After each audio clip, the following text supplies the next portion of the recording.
स्वागत है इस अगले खास सेशन का। हम सीधा रुख करना चाहेंगे और बहुत सारी राजनीति की बात तो हो गई है और भी होगी, मगर अब थोड़ा हट के थोड़ा सा मनोरंजन की ओर बढ़ते हैं, क्योंकि मनोरंजन के बिना दुनिया अधूरी है।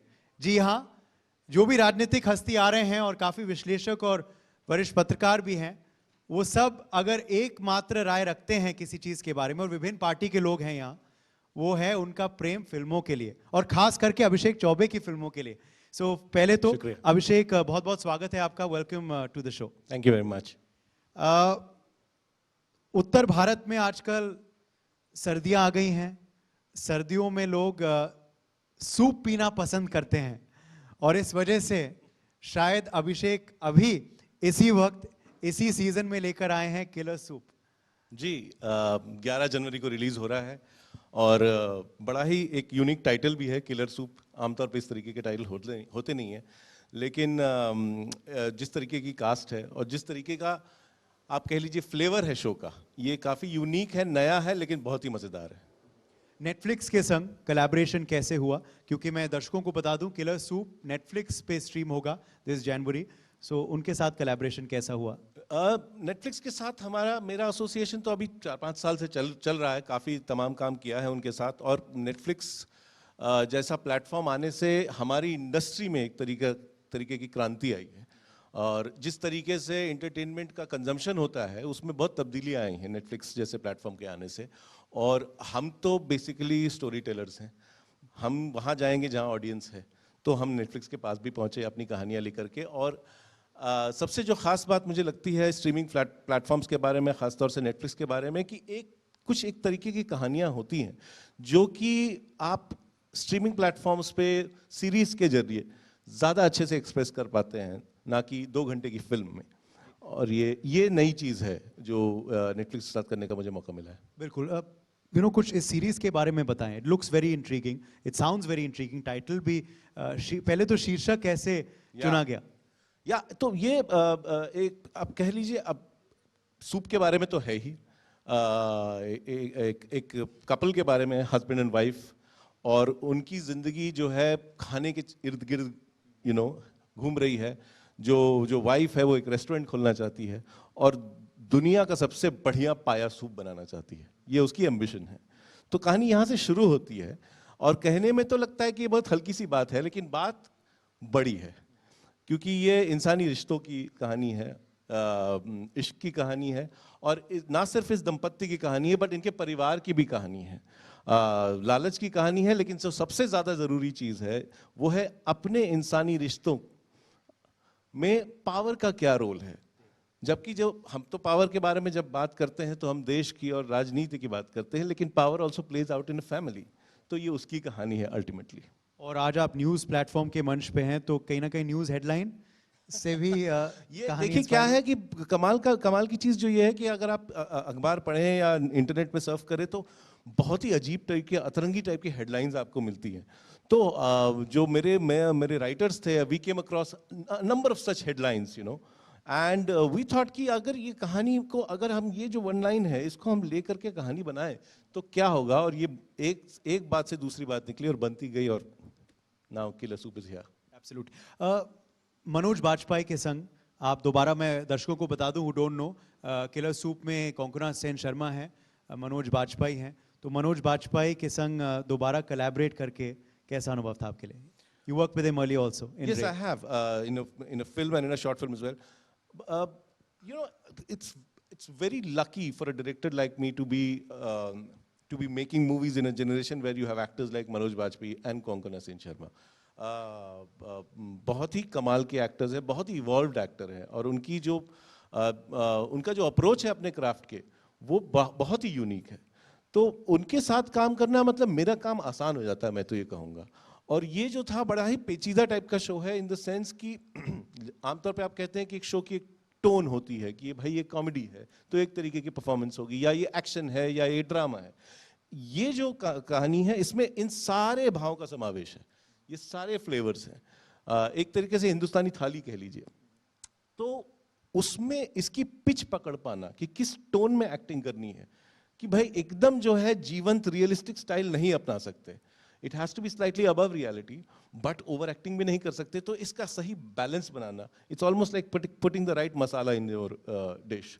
तो वो पकड़ पाना इन दोनों कलाकारों के लिए बड़ा ही महीन काम था, लेकिन इन्होंने कमाल किया है। What kind of actors are they on set? I want to ask you कि क्या वो डायरेक्टर्स एक्टर्स हैं, क्या वो इम्प्रोवाइज करते हैं, क्या वो रिहर्स करते हैं, स्पॉन्टेनियसनेस है उनमें? तैयारी तो बहुत करते हैं, जताते नहीं है, लेकिन तैयारी बहुत करते हैं। और वो एहसास आप हाँ, हम जब हमारी काफ़ी फिल्म, मैं कहता हूँ तजुर्बे के बाद अब मुझे ऐसा लगता है कि काफ़ी सारी फिल्म सेट से पहले ऑफिस में बनती है। जब आप अपने क्रू और कास्ट के साथ डिस्कशंस करते हो कि क्या हम बना रहे हो, कैसे अप्रोच करेंगे, तो हाँ, हमने तैयारियां की, काफ़ी डिस्कशंस हुए, लेकिन सेट पे जो वातावरण था वो बहुत ही रिलैक्स्ड वातावरण था। देयर वाज मनोज इन कोंकण के साथ था कि वो पूरी तैयारी तो करके आए थे, रिहर्सल भी करते थे, लेकिन there was always room for improvisation, क्योंकि इम्प्रोवाइजेशन करना तब जरूरी होता है। हम इम्प्रोवाइजेशन ज्यादातर एक्टर्स लोग कहते हैं कोई तैयारी नहीं करते हैं, तो उनके एक्सक्यूज होते हैं कि हम स्पॉन्टेनियस हैं, लेकिन स्पॉन्टेनिटी तब आती है जब आप तैयारी करके आते हो, तब आप एक नया डायमेंशन खोलते हो अपने परफॉर्मेंस के बारे में। तो वो इन दोनों के साथ देखने को बहुत मजा आता है, एक नई लेयर खुलती है जो आके आपने एज अ डायरेक्टर भी पहले फील नहीं किया था कि आएगा। अच्छा, इस सवाल पे अक्सर हम एक्टर्स के संग चर्चा करते हैं, मगर today I like to ask you as a director और राइटर कि जब आप सीरीज़ कर रहे हैं, क्योंकि आप फिल्म भी बना चुके हैं, आप शॉर्ट फिल्म भी बना चुके हैं, आप सीरीज़ बना रहे हैं, तो सीरीज़ जब लिख रहे हैं, बना रहे हैं, तो क्या और मुश्किल है और आसान है, अलग है, क्या अनुभव है? क्योंकि कैरेक्टर्स को फ्लैश आउट करने का और मौका आपको मिलता है, शायद शेड्यूल भी और लंबा होता है, क्योंकि द लेंथ इज लॉन्गर। तो ज़रा इस अनुभव के बारे में बताएं। मतलब सबसे जो अहम बात होती है वो ये कि जब मैंने पहले 15-16 साल काम किया, तो मैंने फिल्मों में काम किया जो कि 1-2, सवा 2, 2.5 घंटे की कहानी होती है और 90 से 100 पेज की स्क्रिप्ट होती है। और जब आप उसको लिखते हैं और तैयारी करते हैं, तो बाय द टाइम आप जब सेट पे पहुंचते हैं ना, आपको वो जबानी याद रहती है, आपको देखने की जरूरत नहीं पड़ती। इसमें सबसे परेशानी क्या होती है, 450 पेज की स्क्रिप्ट होती है, तो कई बार तो लिखने वाले को भी याद नहीं रहता कि ये सीन फलां सीन के पीछे आता है कि बाद में आता है। तो it's very difficult to just keep the entire structure of the narrative in your head. तो आपको जो है तैयारी और ज्यादा करनी पड़ती है, you have to be on top of it, and it's not easy to be on top of it, क्योंकि आप शूट तो इसको फिल्म के तरीके से ही करते हो कि आप जाओगे, एक शेड्यूल करोगे और इसमें खत्म करके होपफुली वापस आओगे। तो so the main part is it is very very difficult logistically and mentally very challenging. Satisfying क्या है कि अगर जो सीरीज होती है वो एक तरीके से उपन्यास होता है, पूरा का पूरा नॉवल होता है। फिल्म जो होती है वो एक 100 पेज की एक कहानी हो सकती है, उससे ज्यादा की नहीं हो सकती, लेकिन आप सीरीज में एक 450 पेज की नॉवल जैसा एक फील। तो नॉवल का जो स्कोप होता है, उसमें जो कैरेक्टर की जर्नी रहती है, उसमें जितनी परतें आप खोल सकते हैं और जितनी गहराई में जा सकते हैं, वो शायद फिल्म में भी उतना मुमकिन नहीं है। तो ये एज अ क्रिएटिव आर्टिस्ट बड़ा ही सेटिस्फाइंग है। अब आप दर्शक इनको जानते हैं as the director of acclaim films like Ishqiya, 1.5 Ishqiya, Udta Punjab, सोन चिड़िया, मगर अब हम जानना चाहेंगे इसकी शुरुआत कैसे हुई।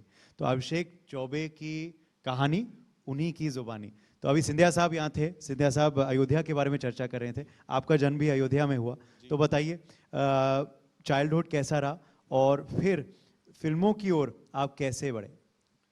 जी, मेरी पैदाइश अयोध्या की है और मेरी मदर जो है वो लखनऊ की हैं। तो लेकिन मेरे पिताजी की जॉब जो थी वो थोड़ी ट्रांसफरेबल टाइप की थी, तो हम उत्तर भारत का भ्रमण किया है मैंने बचपन में। और जो बात थी, वैसे तो हम एक कहने के लिए न्यूक्लियर फैमिली थे, सिर्फ my mother, my father and me, but छुट्टियों में अक्सर जब हम आते थे लखनऊ या फैजाबाद, तो एक फिल्म का एटमॉस्फेयर बहुत होता था। फिल्मी विश्लेषण किया जा रहा है और काफी डेप्थ में उसके बारे में बात की जा रही है, काफी सतही बातें भी की जा रही है। तो एक 8-10 साल के बच्चे के लिए बड़ा इन्फ्लुएंशियल होता है कि जब आपके बड़े जो है फिल्मों के बारे में बात कर रहे हैं। तो फिल्मों का एक वातावरण था, फिल्म बफ्स थे मेरे फैमिली मेंबर्स, और मैंने भी ये महसूस किया कि जब बचपन में हम फिल्म देखना, सिनेमा देखने जाते थे, तो जब ऑडिटोरियम में अंधकार हो जाता था और एक फ्लिकरिंग लैंप से वो स्क्रीन प्रोजेक्ट होती थी, तो I used to feel very good, कहीं वो बहुत अच्छी फीलिंग आती थी।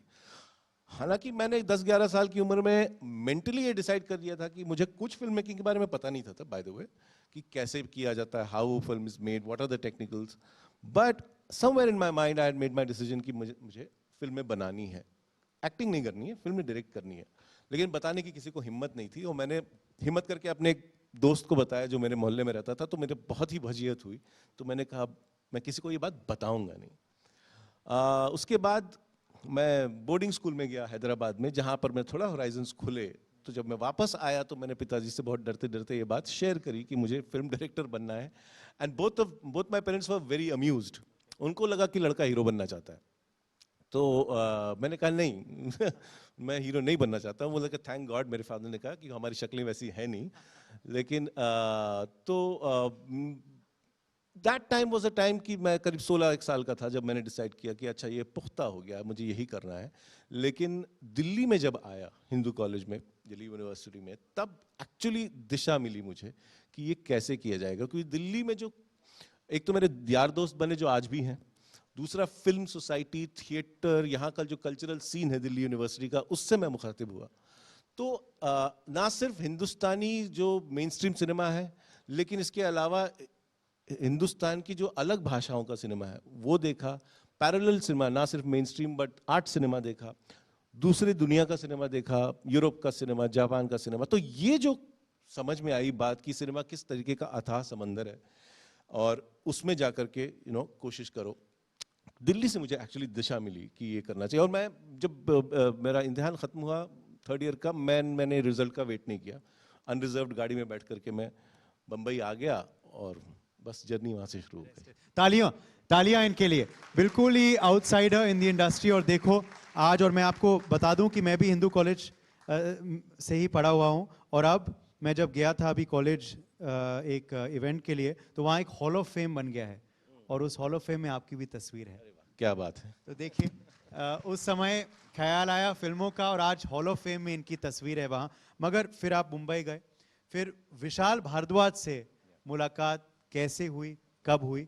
क्योंकि आपके जो इनिशियल ईयर्स हैं और जो इनिशियल फिल्मोग्राफी है वो विशाल भारद्वाज के साथ ही है। जी, पहले 10 साल मैंने विशाल जी के साथ काम किया, और उनसे मुलाकात तो एक ऐसे ही बाय चांस हो गई थी, कॉमन एक अक्वेंटेंस के थ्रू।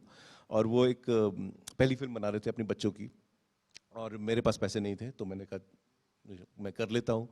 तो वैसे मुलाकात तो यूं ही हो गई, लेकिन पहली दफा मिलने से ही और उसके बाद थोड़ी बातचीत करने से ही एक जो कनेक्शन हुआ हमारा, हम दोनों का जो परिवेश है वो बहुत सिमिलर है। वो भी उत्तर प्रदेश से हैं, मैं भी, वो भी हिंदू कॉलेज से, मैं भी मध्यम वर्गीय परिवार, वो भी। तो वो सब था, तो हमारे ऑल्दो वो उम्र में मुझसे बड़े हैं, लेकिन एक कनेक्शन जो था वो इमीडिएट था। तो आज भी वो मेरे बड़े भाई जैसे हैं इंडस्ट्री में। और वो समय इतना इंटरेस्टिंग था क्योंकि वो म्यूजिक डायरेक्टर से डायरेक्टर बन रहे थे। तो और डायरेक्शन का जो डायरेक्शन की जो कला है उसमें ही वाज ट्राइंग टू ग्रो। और मैं अभी अभी इंडस्ट्री आया हूँ, मतलब अभी अभी ट्रेन से उतर के उनसे मिला हूँ, और मैं जो है बंबई समझने की कोशिश कर रहा हूँ, सिनेमा समझने की कोशिश कर रहा हूँ। तो एक तरीके से different times in our life, but growth साथ में हो रही है, और खतरनाक दोस्ती हो गई। और उसके बाद हम फिल्मों की यूं ही बातें किया करते थे, जब कुछ और भी चल रहा है, अलग अलग फिल्मों के बारे में डिस्कस किया करते थे। उन्होंने ही मुझे पुश किया कि तुमको अगर डायरेक्टर बनना है तो तुम पहले राइटिंग करो, तभी तुम डायरेक्टर बन पाओगे। क्योंकि ऐसा जरूरी नहीं है, मगर हिंदुस्तानी बॉम्बे फिल्म इंडस्ट्री में बड़ा जरूरी है। और फिर लिखी हाँ, फिल्म, तो फिर फिल्में लाइक ओमकारा, कमीने। तो हमने साथ में फिर लिखना शुरू किया, और वो एसोसिएशन मतलब बहुत ही बढ़िया, बहुत ही सेटिस्फाइंग एसोसिएशन था। क्योंकि हमने जो फिल्में लिखी, ब्लू अम्ब्रेला से स्टार्ट करके ओमकारा, कमीने, मटरू, इश्किया, डेढ़ इश्किया, हमने ये सारी फिल्में साथ में लिखी। और मेरी लाइफ का मतलब वो जो मैं डायरेक्टर आज हूँ, वो उसकी वजह वो एक्सपीरियंस था, विशाल जी के साथ काम करना। और नसीरुद्दीन शाह के साथ काम करना, नसीर वो भी भाई, आपकी फर्स्ट फिल्म में इश्किया। क्या गाने हैं, क्या डायलॉग हैं उस फिल्म में। खैर अरशद वारसी हैं, विद्या बालन हैं, फिर बाद में माधुरी दीक्षित भी आई, हुमा कुरैशी भी आई, बट नसीरुद्दीन शाह के संग। नसीर भाई के साथ तो मैं पहले काम कर चुका था, जब हमने साथ में मकबूल करी थी। और तो मकबूल में मैंने काम किया था, और फिर ओमकार में भी उनका एक छोटा सा रोल था। तो मुलाकात हो चुकी थी, जान पहचान भी थी। जब मैंने इश्किया की स्क्रिप्ट लिखी और मैंने विशाल को कहा कि भाई नसीर भाई को ये देना चाहिए, तो हमने स्क्रिप्ट भेजी तो उनका फ़ोन आया मुझे। मैंने कहा यार are you sure about me? मैंने कहा क्यों? मतलब कि why shouldn't I be sure? मतलब कि मैंने बहुत अरसे से रोमांस नहीं किया स्क्रीन पे तो मुझे नहीं पता कि मैं कर पाऊंगा कि नहीं। So imagine somebody like Naseeruddin Shah not sure of whether he would be able to perform. और सबसे इंटरेस्टिंग ये बात थी कि नसीर भाई के बारे में कलाकार तो कमाल के हैं ही, लेकिन अगर डायरेक्टर को अपना काम नहीं आता है तो उसकी खैर नहीं। तो मुझे भी बड़ा डर था कि you know I should not disappoint him. But सबसे बढ़िया मोमेंट आया about a week into the shoot. एक छोटा सा कोई मोमेंट था और उन्होंने मैं दूर था मॉनिटर के पास, और उन्होंने वॉकी टॉकी पे असिस्टेंट के द्वारा बुलाया मुझे और मैं गया 100 मीटर चल के और एक बहुत ही छोटी सी बात पूछी। तो उस दिन मुझे कॉन्फिडेंस है कि now he knows, now he trusts. तो वो रिलेशनशिप वहां से बना। आज भी जब मिलते हैं, हमने 2 फिल्में साथ में करी, इश्किया और डेढ़ इश्किया, आज भी जब मुलाकात होती है तो कहते तीसरा कब बना रहे हो यार। फैंटास्टिक। तीसरा बना देखना चाहेंगे इश्किया पार्ट 3? आजकल सीक्वल्स का जमाना है।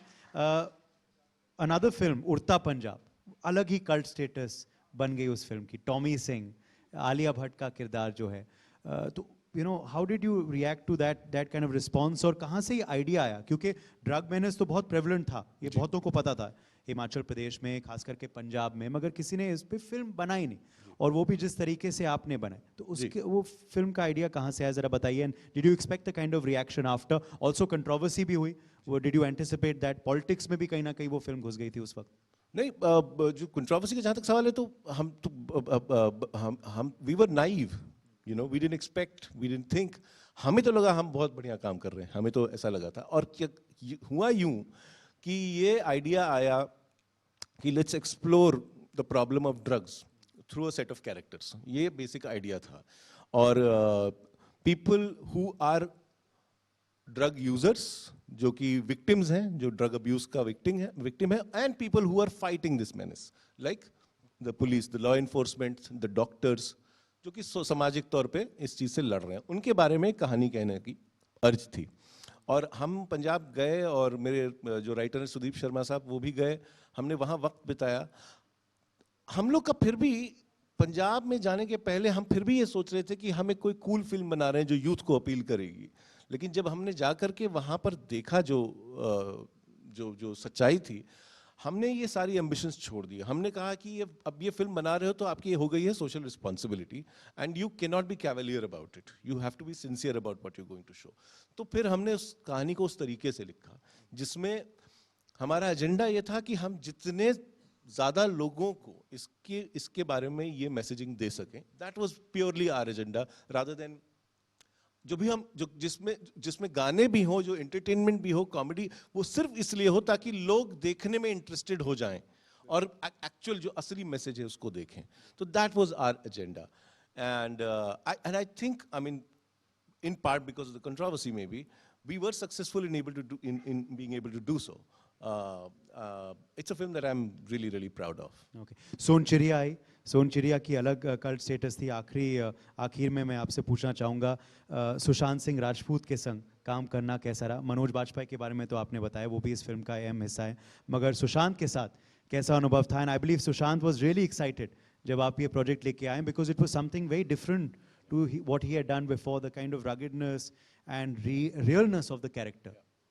Yeah, Sushant was a very good-looking, very pretty boy, you know, and लेकिन वो बहुत ही अलग किस्म का लड़का था।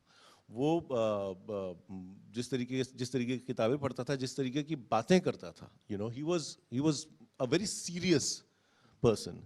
एंड जब उसने ये कहानी पढ़ी, उसका इमीडिएट कनेक्शन हो गया। नहीं तो क्या होता था, आमतौर पे आप बॉलीवुड स्टार्स के पास जाओ और उनको स्क्रिप्ट दो, एक तो मीटिंग मिले तो उनको स्क्रिप्ट दो, तो कई महीनों लग जाते हैं।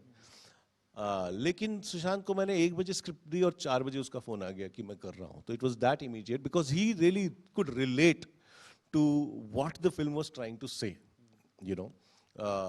एक लेवल पे वो जाति भेद के बारे में है, एक लेवल पे मिसोजिनी के बारे में है, लेकिन असली जो चीज़ है वो है, it was about living with guilt, living with yourself, और उस चीज़ से उसका वो पकड़ पाया उस चीज़ को। और उसको ये भी एहसास था जब हम फिल्म बना रहे थे कि मनोज बाजपेयी जैसे दिग्गज हैं फिल्म में, और भी तमाम जो कलाकार थे वो काफ़ी थिएटर से आए हुए, काफ़ी ज़मीन से जुड़े हुए कलाकार थे। और सुशांत ने कहा मुझे अपना गेम अप करना पड़ेगा, और उसने एक स्टूडेंट के जैसे 2 महीने तक, शूटिंग के 2 महीने पहले से उसने जो तैयारी की, वही कपड़े पहन के, वही जूते पहन करके, उस चंबल के एटमॉस्फेयर में ऊपर चढ़ना, नीचे उतरना, और उनकी तरह तो जो मेहनत की, जो तैयारी की, because he became one of them, you couldn't tell the difference. तो उस लड़के का जो कमिटमेंट था, उस लड़के का जो पैशन था, वो बहुत ही कम देखने को मिलता है। लोग आमतौर पे हमारी इंडस्ट्री में अपनी इमेज में बड़े फंसे रहते हैं, और उसको कोई फर्क नहीं पड़ता था कि उसके बारे में क्या सोचेंगे, कि उसकी जो चॉकलेट बॉय इमेज है, the good looking boy next door image, उसका क्या होगा, उसको कोई फर्क नहीं पड़ता था। And I think we miss a true artist like Sushant. Absolutely we do. Thank you so much. बहुत बहुत शुक्रिया अभिषेक चौबे कि आज आप आए यहाँ, और wish you all the very best. और विंटर, जैसे मैंने कहा, विंटर का सीजन है, तो सूप का सेवन उठाएं, डर्टी सूप जरूर देखें on Netflix this January. Killer Soup on 11th Killer January. soup, sorry. Killer on soup Netflix. on, yes, it can't be dirty because it's a killer soup coming on Netflix this January. जरूर देखें। Thank you so much, Abhishek, once Pleasure, again for pleasure. joining. Thank you so much. Pleasure. Thank you so much Abhishek ji, मंच पर आने के लिए। उदय, आपका शुक्रिया।